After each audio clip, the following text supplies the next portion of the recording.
UPSC mains में दो general studies के दो पेपर हैं, जनरल स्टडी पेपर 1 और जनरल स्टडीज पेपर 2। तो यहाँ हम स्टैट पढ़ने वाले हैं, है ना, स्टैटिस्टिक्स। ये किसका पार्ट है? स्टैटिस्टिक्स यानी सांख्यिकी। ये किसका पार्ट है? ये पार्ट है जीएस पेपर 1 का। जीएस पेपर 1 का। अब यहाँ पे दो क्वेश्चन आपको सॉल्व करना होता है स्टैटिस्टिक्स से, दोनों 36 मार्क्स का होगा। तो 36 इंटू 2 कितना मार्क्स हो गया? 72 मार्क्स, है ना। स्टैटिस्टिक्स से 72 मार्क्स के क्वेश्चन आएंगे, है ना। दो ही सॉल्व क्वेश्चन करने आपको नहीं, क्वेश्चन आपको हो सकता है 3 दे या 4 दे। 3 देता है जनरली, 3 में से 2 सॉल्व करना होता है ना। या कभी कभी 2 ही दे देगा, है ना। 2 में से 2 ही पूरा सॉल्व करना होगा और दोनों 36 मार्क्स का होगा। तो 72 क्वेश्चन, 72 मार्क्स का ये स्टैटिस्टिक्स आपसे पूछेगा। और ये इतना आसान होता है, बस पढ़ना है। तो हम लोग क्या करेंगे, प्रीवियस ईयर का जितने भी क्वेश्चंस हैं उसको सॉल्व कर लेंगे। जितने भी टाइप से पूछा है तो सॉल्व कर लेंगे, तो उसी में से क्वेश्चन रहता है, उसी टाइप में, सिर्फ डेटा चेंज होता है ना। तो 72 में से 72 आप ला सकते हैं, है ना। 72 मार्क्स में से आप 72 मार्क्स ला सकते हैं और लाए भी है। बहुत सारे मेरे कई सारे पहले स्टूडेंट हुए हैं जो सिलेक्ट हुए हैं, उन्होंने एग्जाम में 72 में 72 लाया। वो टेस्ट में भी 72 लाते थे और एग्जाम में भी 72 लाए। तो काफी स्कोरिंग होता है, ये बहुत ही आसान होता है, बस समझना है। इसमें परसेंटेज, एवरेज, है ना, ये सब का रेशियो, ये सब का बेसिक कंसेप्ट रहता है।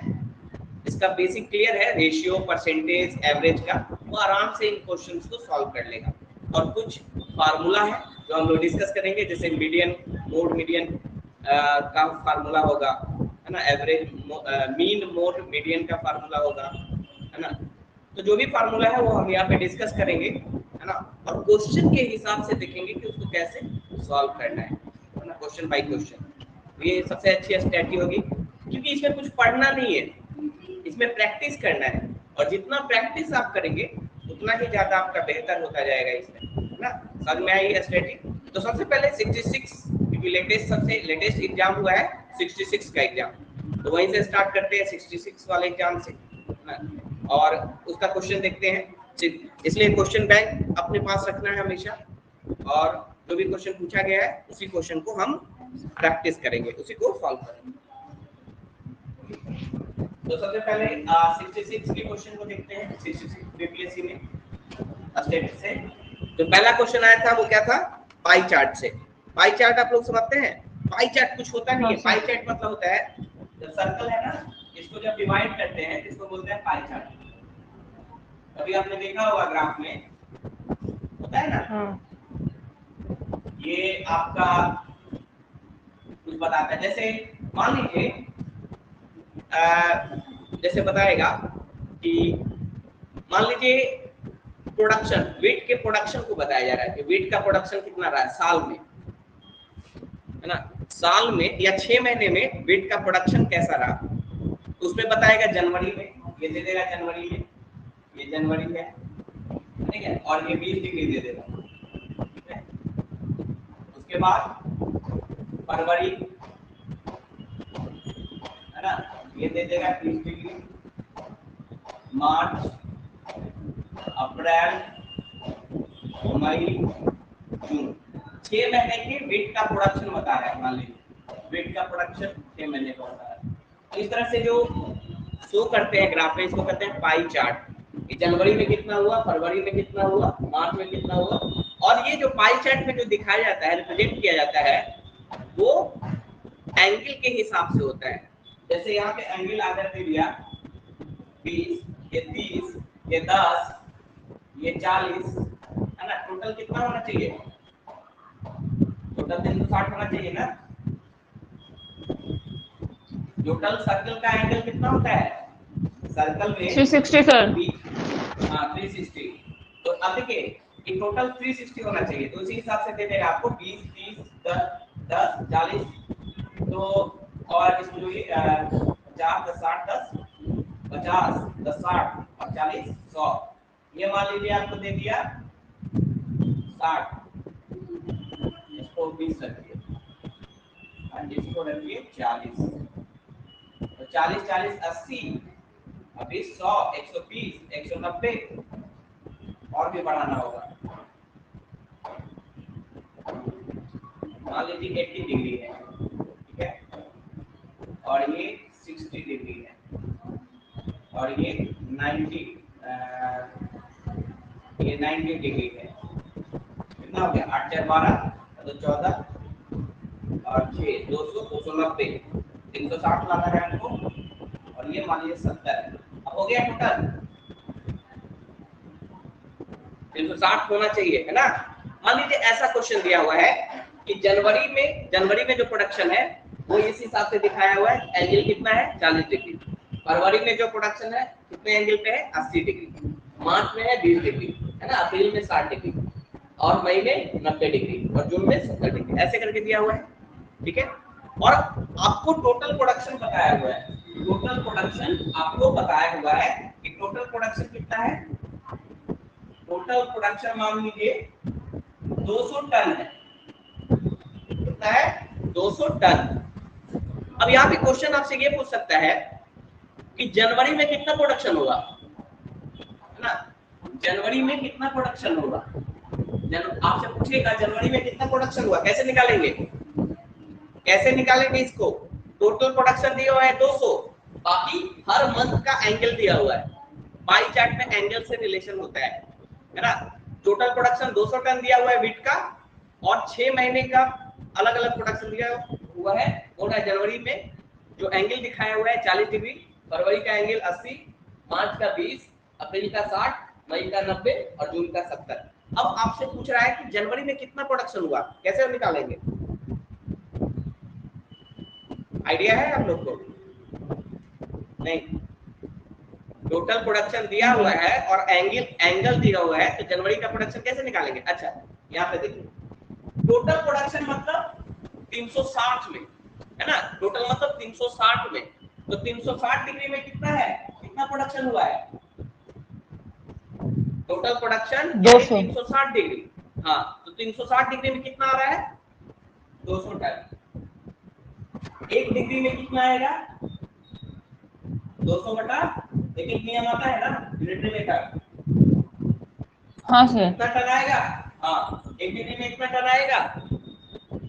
और हाँ जनवरी का आपको निकालना है, तो जनवरी में कितना एंगल है, जनवरी का अगर निकालना है तो जनवरी में कितना एंगल है 40, तो 40 में नहीं निकल जाएगा। हाँ सर हो जाएगा।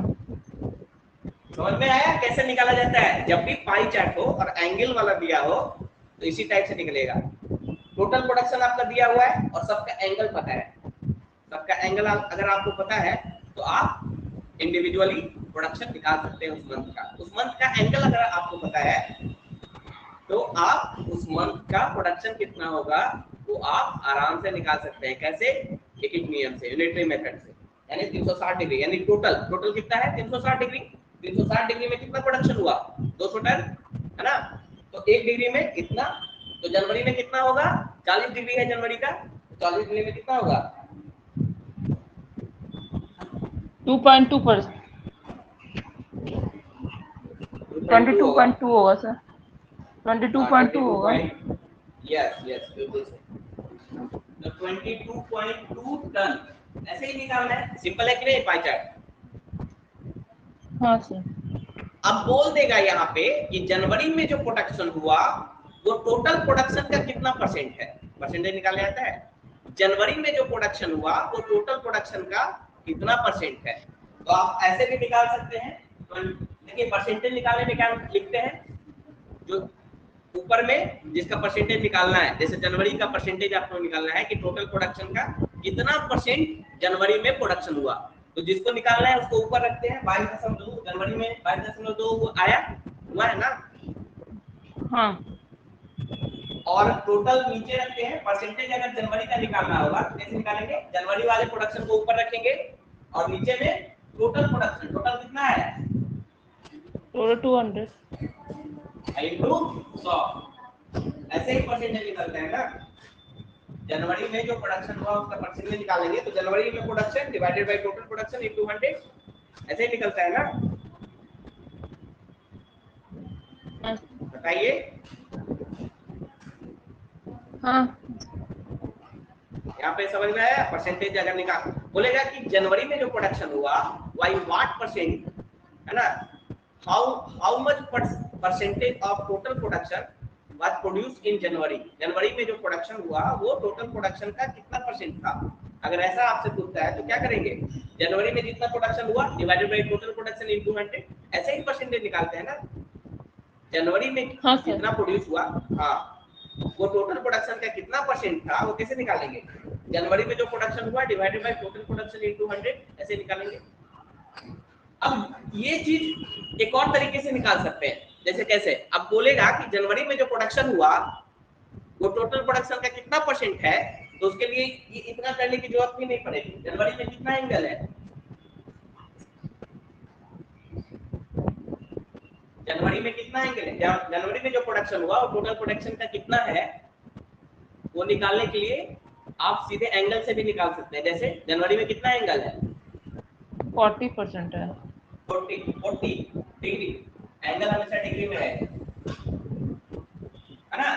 तो 40 डिवाइडेड बाय टोटल एंगल कितना है, हमेशा परसेंटेज टोटल से 200। निकलता है। जनवरी का, हाँ, जनवरी का एंगल है 40, टोटल एंगल कितना है 360 इनटू 100। देखिए सेम परसेंटेज आएगा, इसको भी आप सॉल्व करेंगे और इसको भी सेम सॉल्व करेंगे, दोनों एक ही चीज आएगी। देखिए यहाँ पे 22.2 से डिवाइड किया और इसको दोनों एक ही आएगा।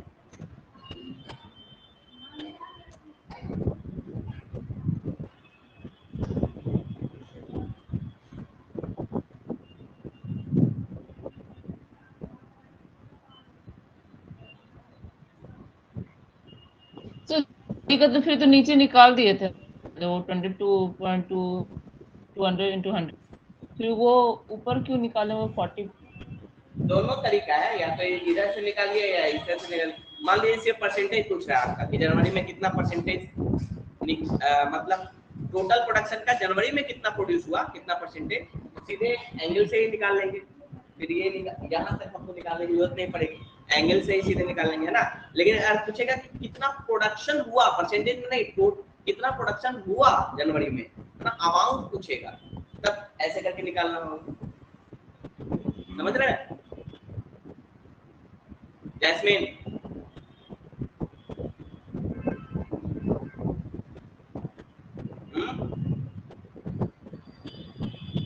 ओके, चलिए आगे चले, क्वेश्चन अब देखते हैं। पाई चार्ट में ऐसा ही क्वेश्चन रहता है इसी टाइप से, रेशियो पूछ देगा। रेशियो क्या होता है, यहीं पे परसेंटेज तो पूछा, अब पूछेगा जनवरी और फरवरी का रेशियो क्या है। जनवरी और फरवरी का रेशियो क्या करेंगे, सीधे एंगल को डिवाइड कर देंगे। रेशियो क्या होता है, रेशियो मतलब ऊपर और नीचे डिवाइड करना है। जनवरी और फरवरी का रेशियो पूछेगा प्रोडक्शन का, क्या करेंगे 40 डिवाइडेड बाय 80, है ना। जनवरी और फरवरी का रेशियो पूछ देगा, ratio of production, ratio of production in January and February. तो जो पहले रहता है उसको ऊपर लिखते हैं, तो जनवरी का प्रोडक्शन डिवाइडेड बाय फरवरी, तो सीधे यहाँ एंगल से नहीं हो जाएगा। जनवरी का एंगल है 40, फरवरी का एंगल है 80, कितना आ गया 1/2। हाँ 1/2 को क्या लिखते हैं 1:2, ऊपर में जो रहता है 1:2 मतलब बीच में ये दो ये बिंदु देते हैं, बिंदु याद है। अच्छा हाँ हाँ सर। 1:2, तो रेशियो ऐसे निकालेंगे, परसेंटेज ऐसे निकालेंगे। और अगर पूछेगा जनवरी में कितना प्रोड्यूस हुआ, अमाउंट पूछेगा, अमाउंट टन में, तो उसको ऐसे निकालेंगे 360 में 200। सब एक ही नियम है, समझ में आ रहा है। ये तीन चीज बहुत इंपॉर्टेंट है पाई चार्ट में, इस टाइप की चीजें आपको पूछता रहेगा। ये समझ में आया हाँ सर। जैस्मिन?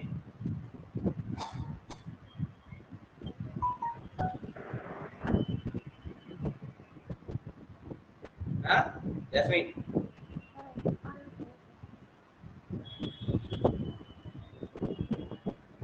मैसेज किए आवाज नहीं आ रही। सर। यस सर, मैसेज किए। ओके ओके ठीक है। नहीं उनका लगता है नेटवर्क का इश्यू है, कोई बात नहीं, आगे चलते हैं। अब देखिए यही यही 3 तरीके से पाई चार्ट में पूछता रहता है घुमा घुमा के। अब रियल क्वेश्चन पे आते हैं, है ना, क्वेश्चन पे आते हैं। ये क्वेश्चन क्या था 66 में, क्या क्वेश्चन पूछा गया था।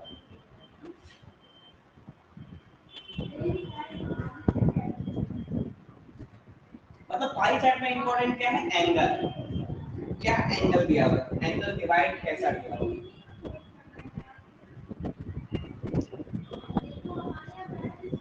अब देखिए 66 बीपीएससी में जो क्वेश्चन आया था पाई चार्ट से, क्वेश्चन देखो।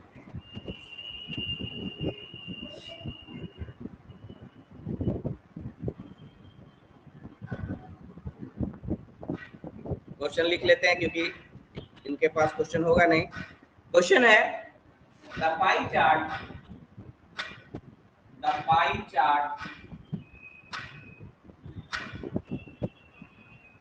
provided below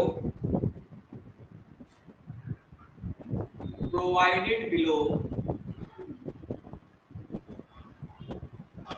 provided below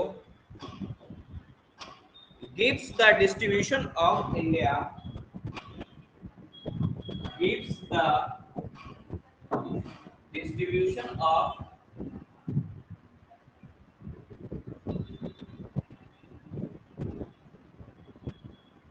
India, gives the distribution of India, gives the distribution of land है, sorry, gives the distribution of land in India, land in India। Village, village दिया हुआ है। अच्छा ठीक है, village, in a village लिख लीजिए, in a village, in a village under various food crops, under various, पहले क्वेश्चन को समझना पड़ता है, under various food crops. Question आपने अगर अच्छा से समझ लिया तो बहुत ही आसान रहता है। Study the pie chart carefully and answer the following given below. Study the pie chart. Study the pie chart carefully and answer the questions given below.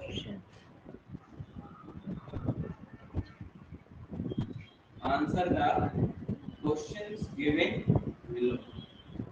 है कि नहीं? यही क्वेश्चन है हमारे पास, ठीक है। उसके बाद फिगर बना लेते हैं, फिगर से फिर पता चलेगा। यस, अब ऐसे सम भी दिया हुआ +4। हाँ पहले सबसे पहले फिगर,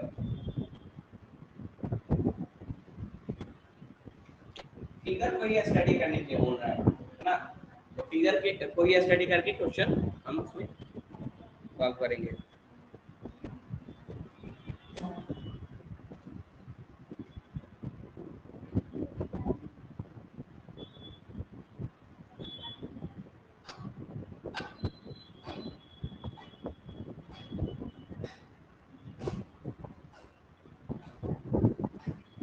ये देखिए, ये जो डिवाइड है ना वो एंगल बता देता है, इतना एंगल है। जो डिवीजन है वो एंगल बता देता है। तो पहला है बार्ली, बार्ली में कितना एंगल दिया हुआ है, 36 डिग्री।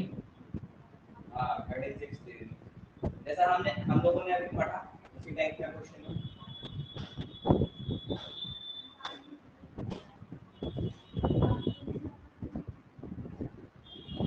ठीक है, बार्ली में 36 डिग्री।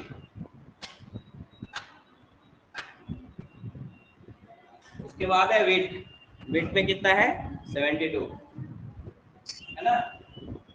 वीट में क्या है 72 डिग्री। ओके, उसके बाद राइस है, राइस में क्या है 72, राइस में भी 72 है। ये एंगल इंपॉर्टेंट है ना, ये एंगल हमारे लिए इंपॉर्टेंट होगा। यहाँ पे अदर्स में 99 डिग्री, अदर्स में 99 डिग्री।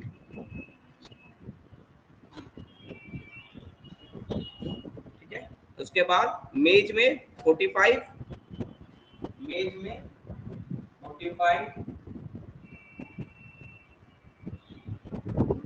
मेज में क्या है 45। उसके बाद बाजरा में 18 डिग्री, बाजरा में 18 डिग्री है।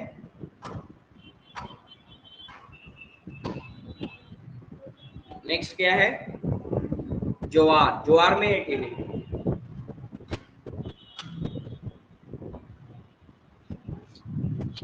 ठीक है, फिगर बना लिए।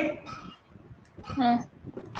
तो ये फिगर बना लेना है एग्जाम में, है ना, आंसर नंबर देकर क्वेश्चन नहीं लिखना है ना, क्वेश्चन वहां दिया रहता है और फिगर भी दिया रहेगा, तो फिगर को फिर से ड्रॉ कर सकते हैं ताकि उस पर कुछ रफ वर्क कर सकें आप, है ना।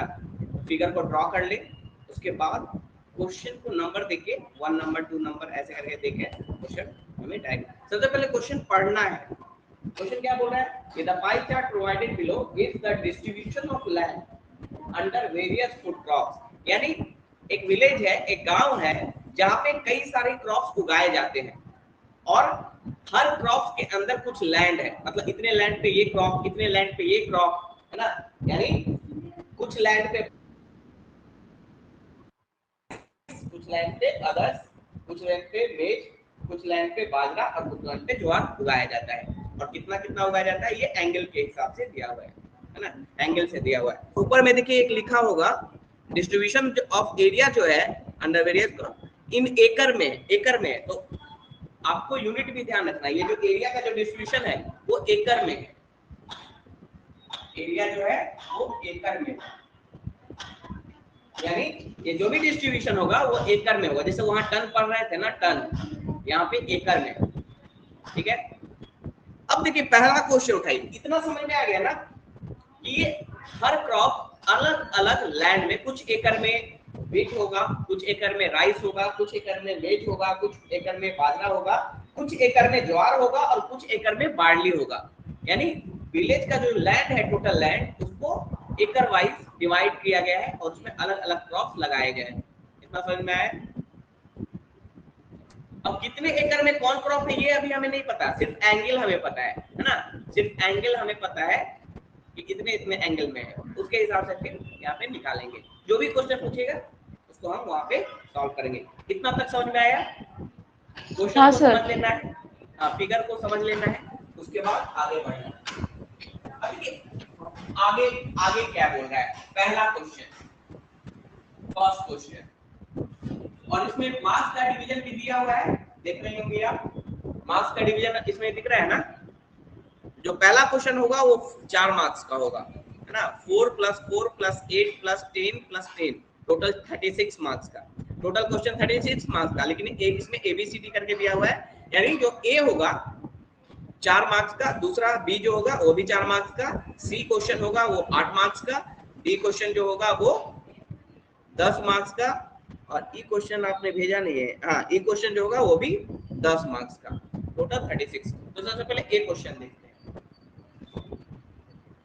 ए क्या बोल रहा है, ए बोल रहा है which combination of 3 crops, which combination of 3 crops, which combination of 3 crops contribute to 50%, contribute to 50% of the total of the total area under the food crops, under the food crops। देखिए question क्या है, question सबसे पहले समझिए। Question में बोल रहा है कि इसमें किन किन का कॉम्बिनेशन वो अगर मिला दे, मतलब उनको अगर मिला दे तो वो टोटल जो एरिया है फूड क्रॉप्स के अंदर विलेज में उसका 50% हो जाए। तो टोटल जो एरिया है फूड क्रॉप्स के अंदर वो कितने डिग्री पे है, टोटल एरिया जो है फूड क्रॉप वो कितने एंगल पे है, उसका एंगल कितना होगा टोटल का। ये फूड क्रॉप्स का डिस्ट्रीब्यूशन है, इसमें टोटल फ्रूट क्रॉप्स का एरिया का कितना एंगल होगा, 360 होगा सर। टोटल 360 ही रहता है ना हमेशा, टोटल हमेशा 360 होगा। टोटल फूड क्रॉप्स में एरिया का डिस्ट्रीब्यूशन दिया हुआ है, इसमें टोटल एरिया पूछ रहा है फूड क्रॉप्स के अंदर, तो 360।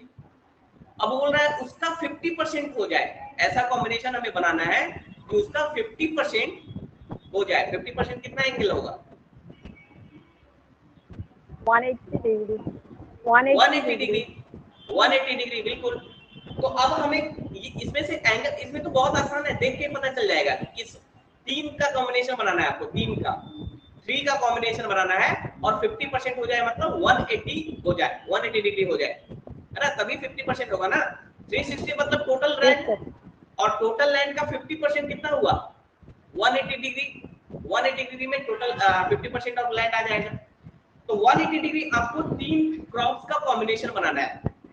Which combination of 3 crops contribute to 50% of the total area under the fruit crop? Total area under the fruit crops कितना है 360, और उसका 50% यानी 180 डिग्री पे आ जाएगा।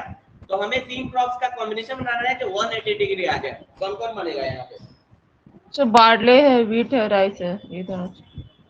बार्ली व्हीट राइस मिला के 180 आ रहा है, हाँ आ रहा है। 146।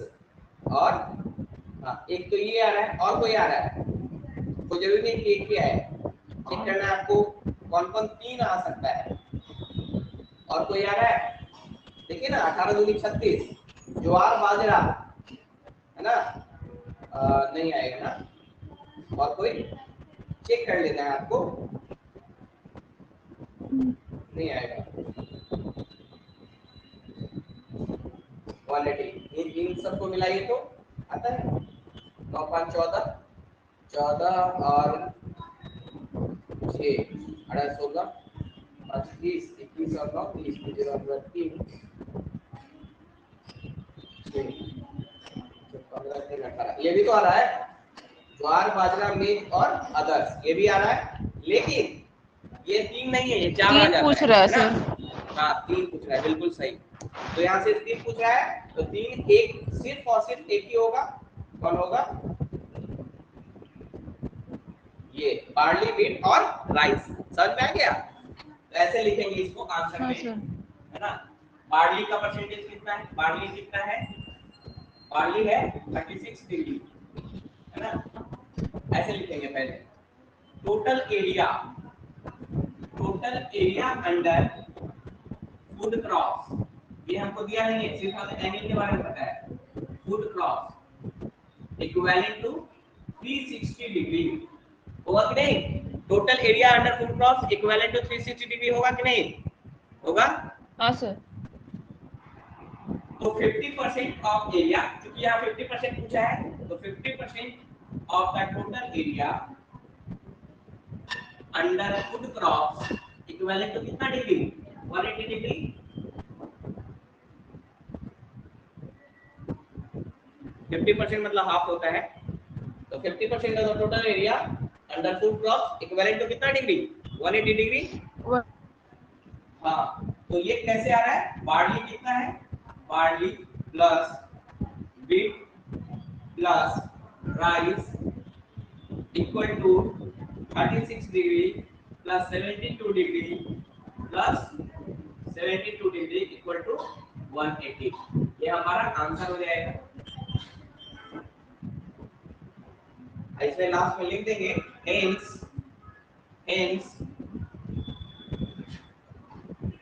the area under barley wheat and rice, and hence the area under barley wheat and rice covers 50% of the total land under the food crops। क्योंकि ये मेंस का एग्जाम है, इसमें लिखना है, ऑब्जेक्टिव थोड़ी है जो टिक मारना है। अंडर द फूड क्रॉप्स, ठीक है। hence the area and hence the combined area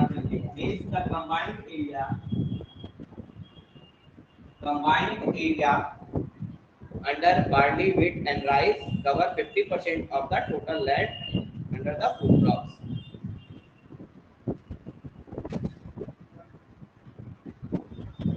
यानी जो व्हीट, बार्ली और राइस है उसके टोटल एरिया को अगर कंबाइन कर दें, मिला दें, तो वो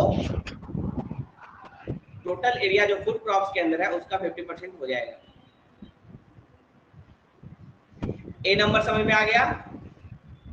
इजी था? हाँ। ओके, सेकंड नंबर देखते हैं, बी नंबर देखते हैं। मिला है?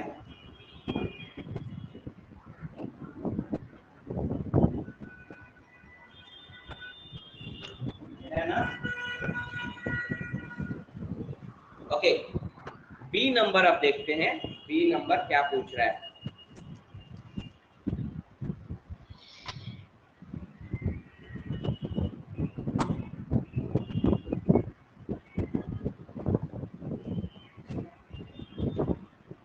बी में क्या है? If the total area under jowar was, if the total area, बहुत ही आसान है question, under the jowar was, कितना दिया हुआ है? 1.5 मिलियन एकड़। 1.5 मिलियन मतलब 10 लाख होता है। 1.5 मिलियन एकड़, एकड़ में दिया हुआ है। और ये जो यूनिट है उसको भी आप ध्यान में रखिएगा, एकड़ को किलोमीटर में चेंज करना, मीटर में चेंज करना, ये सब भी ध्यान में रखिएगा। एक एकड़ में कितना किलोमीटर होता है, ठीक है। तो 1.5 मिलियन एकड़। Then what was the area under rice?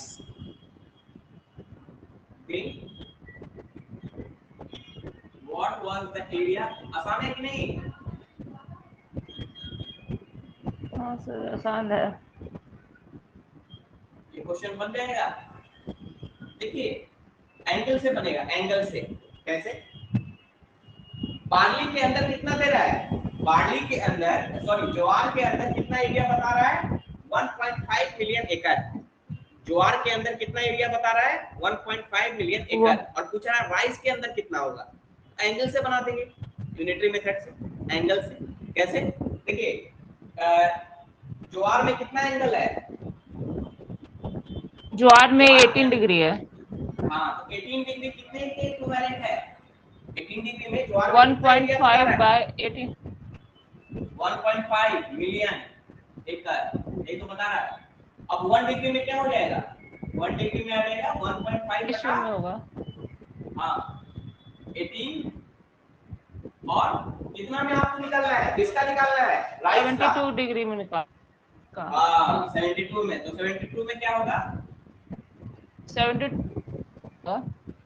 Multiply कर देंगे।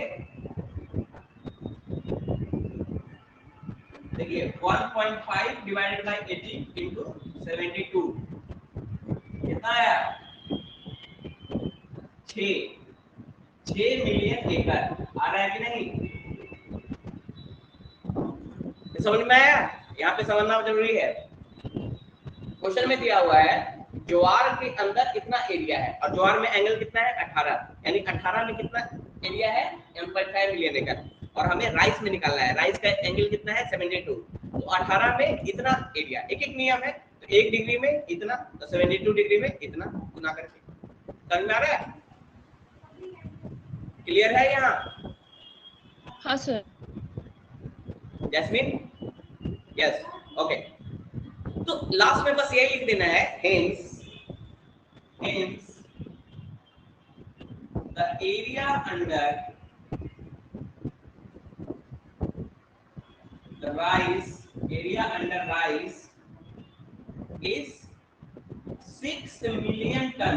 देखिए 6 आया यहाँ पे, इसको मल्टीप्लाई करके 6 आया, तो 6 को ऐसे नहीं छोड़ देंगे क्योंकि 1.5 क्या था, मिलियन एकड़ था। जो यूनिट वहां यूज होगा वही यूनिट यहाँ पे यूज करना है ना। 1.5 मिलियन एकड़ था, ठीक है। तो यहाँ भी 6 जो आया वहां भी मिलियन एकड़ ही रहेंगे। जो यहाँ पे यूज कर रहे हैं वही वहां, उसको छोड़ना नहीं है क्योंकि 1.5 अकेले नहीं था, वो मिलियन एकड़ के साथ था। इसलिए जो आया डेटा 6 वो भी मिलियन एकड़ के साथ ही होगा, 6 मिलियन एकड़।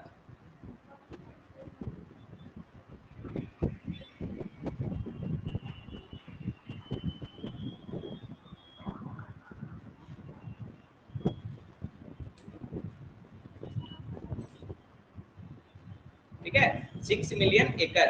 मैं 2 मिनट में आता हूँ।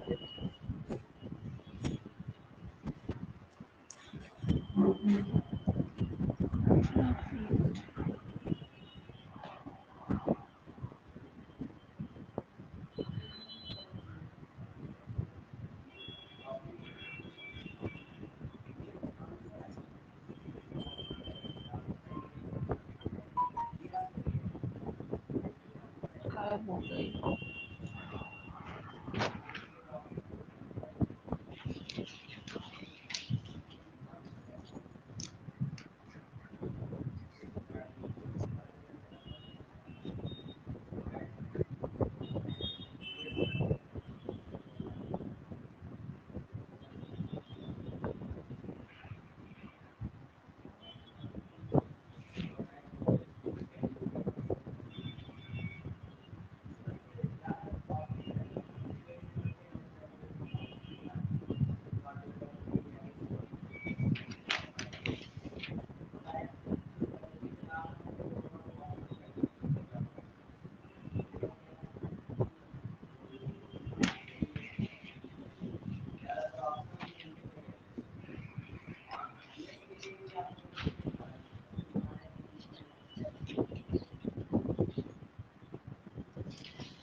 तो यहाँ पे लास्ट में आपको है ना लिखना होगा, क्योंकि ये मेंस का एग्जाम है, यहाँ पे वर्ड में आपको लिखना रहता है। लास्ट में लिखना होगा hence the area under rice is 6 million एकड़।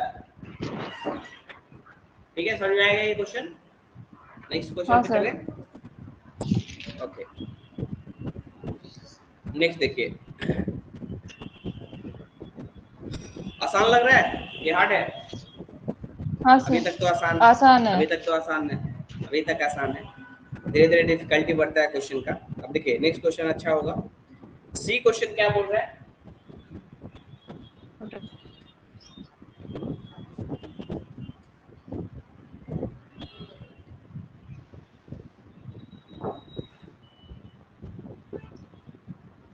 सी क्या बोल रहा है? See, if the production of wheat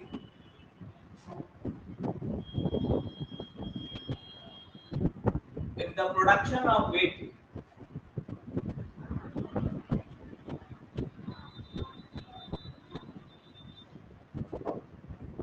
if the production of weight is 6 times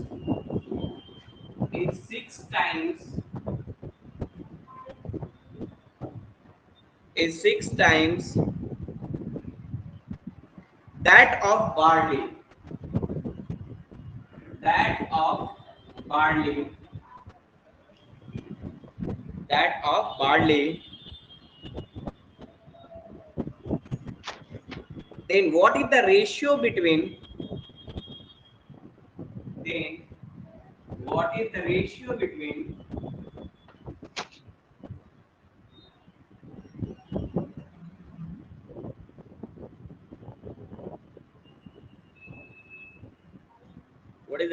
between yield per acre of wheat and barley? Yield पर एकड़ ऑफ wheat and barley। अब देखिए yield बताए थे, है ना, मैंने ज्योग्राफी के क्लास में आपको बताया था यील्ड क्या होता है। यील्ड होता है पर एकड़ पे निकालता है टोटल प्रोडक्शन। यील्ड का मतलब होता है, पहले यील्ड के बारे में जानेंगे। यील्ड क्या होता है? Total production by total area, है ना। तो इससे पर एकड़ निकलता है टोटल एरिया, ये होता है ना यील्ड। यील्ड बताया था ना मैंने, पर एकड़ पे जो निकलता है। पर एकड़ कैसे निकलता है? Total production divide by total area, है ना, इसको यील्ड कहते हैं। ये फार्मूला दिमाग में रखिएगा। अब क्वेश्चन क्या है देखिए, if the production of wheat is 6 times that of barley, then what is the ratio between yield per acre of wheat and barley? Total production का रेशियो क्या दे रहा है? टोटल प्रोडक्शन ऑफ व्हीट और barley का जो है क्या दे रहा है? पहले स्टेटमेंट पढ़िए इसको। Production of wheat is 6 times that of barley, इसको लिख लीजिए। Production of wheat is wheat equal to 6 times production of barley.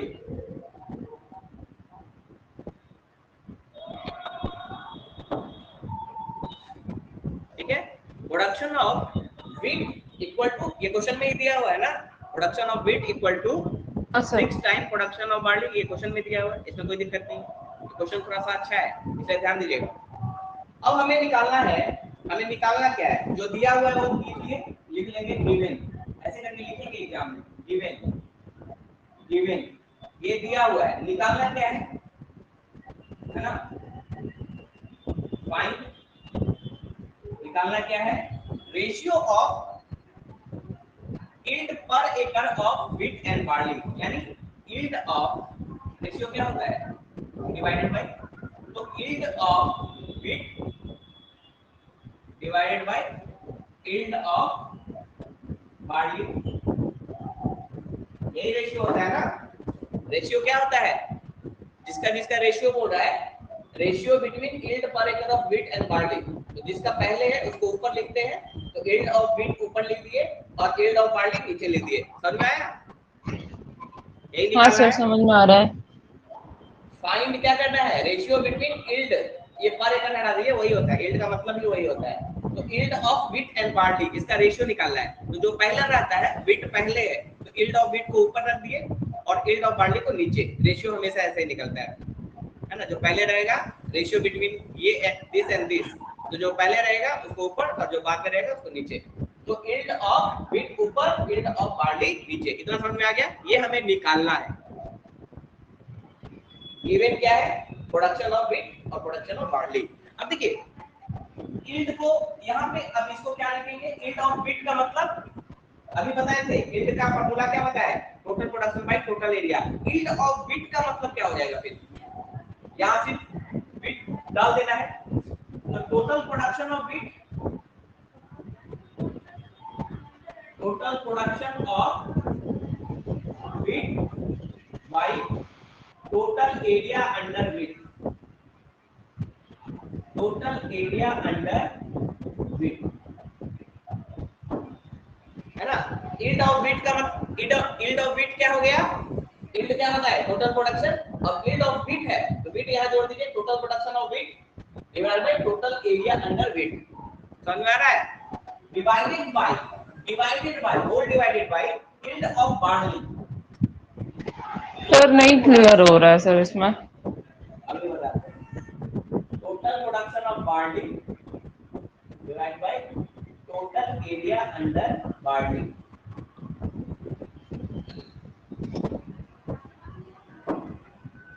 देखिए कुछ किए थोड़ी है, इसी को लिख दिए। यहाँ तक समझ में आया था? फाइंड क्या करना है? हाँ यहाँ तक समझ में आ गया था? इसको निकालना है। अब हम कुछ नहीं किए, यील्ड ऑफ व्हीट को लिख दिए क्या? Total production of wheat by total area of wheat, क्योंकि यही यील्ड होता है। यील्ड का फार्मूला है ये, वो है। यील्ड के जगह पे क्या लिख दिए? Total production of wheat by total area under wheat, यही होता है ना यील्ड। हाँ हाँ हाँ। उसके बाद नीचे क्या था, yield of barley, yield of barley के यहाँ पे क्या लिख दिए, total production of barley divided by area under barley, यही तो लिखे हैं, कुछ दिए थोड़ी है वहां पे। इतना समझ में आ गया? समझ में आ गया। Clear jasmine?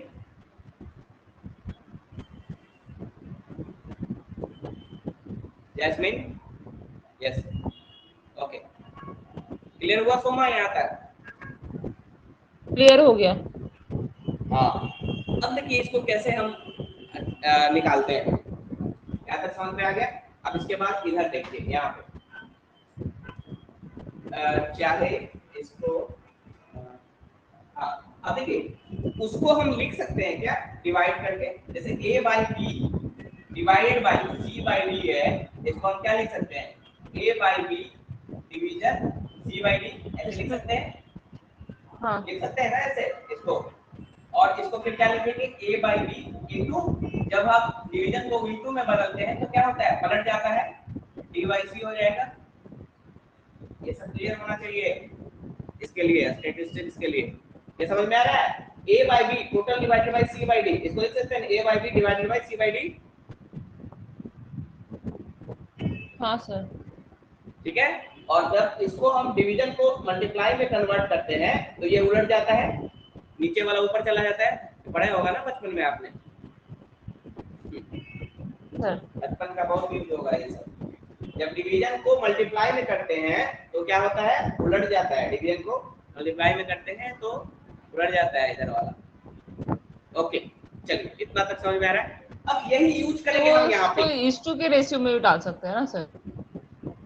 हाँ, लेकिन अभी इस टू नहीं निकालना है, अभी हमें फार्मूला यूज करना है। तो a by B by C by D is to भी कर सकते थे यहाँ पे, a by B is to, लेकिन यहाँ पे भी डिवीजन, इसका मतलब क्या है, ये डिवीजन ही है ना, ये क्या है, इसी को ना लिखे हैं a by B division c by D, इसमें ये डिवीजन ही है ना, है ना। और जब इसको इनटू करेंगे क्या हो जाएगा, उलट जाएगा, d ऊपर चला जाएगा, c, एकदम ध्यान में रखिए ये चीज। अब यही फार्मूला हम यूज करेंगे यहाँ पे, टोटल प्रोडक्शन ऑफ व्हीट, देखिए कैसे, total production of wheat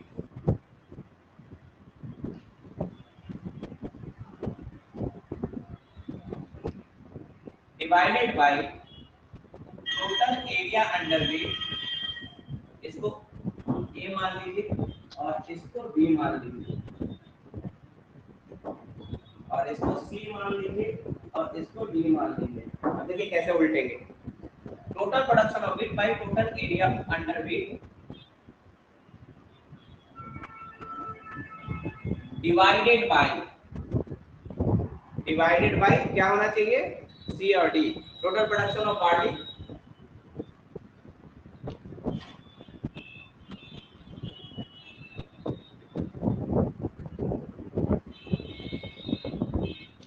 divided by area under barley, total area under barley, है कि नहीं, total production of wheat divided by total area of wheat, वही किए हैं, ये जो था ना उसको ऐसे चेंज कर दिए। तो total production of wheat divided by total area under wheat divided by, whole divided by, ये बीच वाला होल डिवाइडेड है, ये बीच वाले का मतलब क्या है, division, divided by total production of wheat barley total area under wheat. यहाँ तक समझ में आया? हाँ सर। आ गया? आप देखिए अब क्या करेंगे,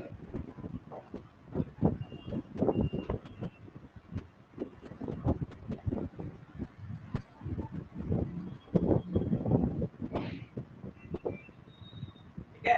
अब क्या करेंगे, यहाँ तक समझ में आ गया?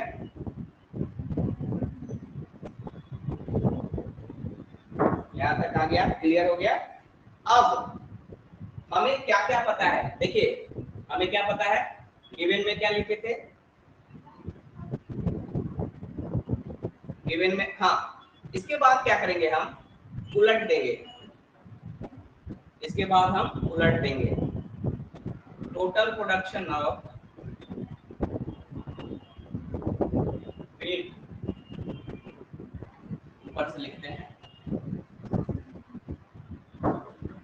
Total production of wheat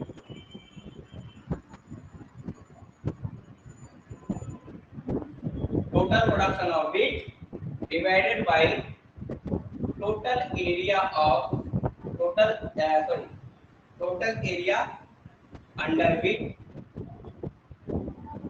into total area of barley divided by total production of barley।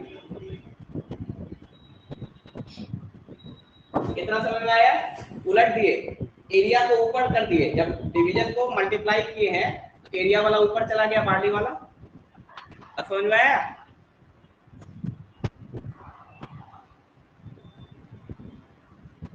Hello, यही वाला चीज वो समझ में आया? लास्ट लाइन बताइए। हाँ सर। सर हाँ बोलिए, क्या नहीं समझ में आ रहा?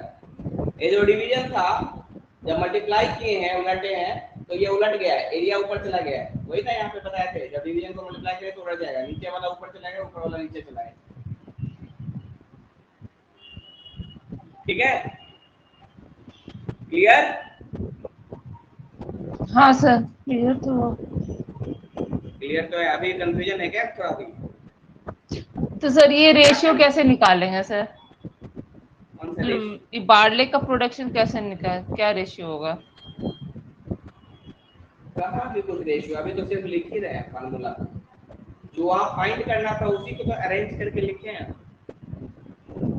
उसी को अरेंज किया ना कि a by b by c by d था, तो a by b divided by c by d, total production of wheat by total area under wheat था, divided by total, divided division का साइन है ना ये, total production of barley divided by total area under barley. अब division को जब multiply में convert करेंगे तो नीचे वाला ऊपर चला जाएगा, नीचे वाला ऊपर चला गया है।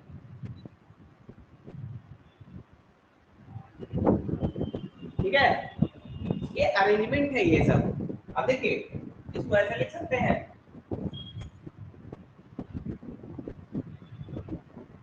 Total production of wheat divided by total production of barley, क्योंकि वहां लिखना भी पड़ता है आपको, ऐसा नहीं खाली टिक मार देना है शॉर्टकट से, शॉर्टकट यहाँ नहीं चलेगा। Total production of barley into total area of barley divided by total area of wheat. यहाँ तक अगर आप समझ गए थे, क्वेश्चन समझ गए, ये समझ में आ गया, फिर क्या किए, इसको इधर कर दिए, इसको इधर कर दिए। नीचे में जैसे 2/5 है इंटू 6/6 है, 6/4 है, इसको ऐसे लिख सकते हैं ना, 2/4 इंटू 6/5। कोई दिक्कत नहीं होगा, एक ही चीज होगा। इसको इधर करने में कोई दिक्कत है? नहीं दिक्कत है, वही रेशियो आएगा, 14 12 4 20, 14 12 4 20 लिख सकते हैं ना। हेलो, हाँ सर लिख सकते हैं।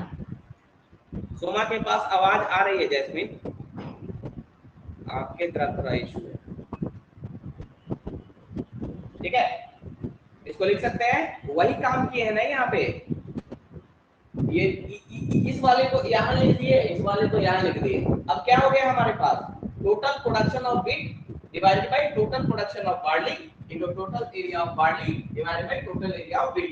प्रोडक्शन वाला एक तरफ ले आए और एरिया वाला एक तरफ ले आए। अब गिवन क्या था, टोटल प्रोडक्ट गिवन जो हम लिखवाए हैं वो बताइए, क्या लिखवाए हैं गिवन में? गिवन में ये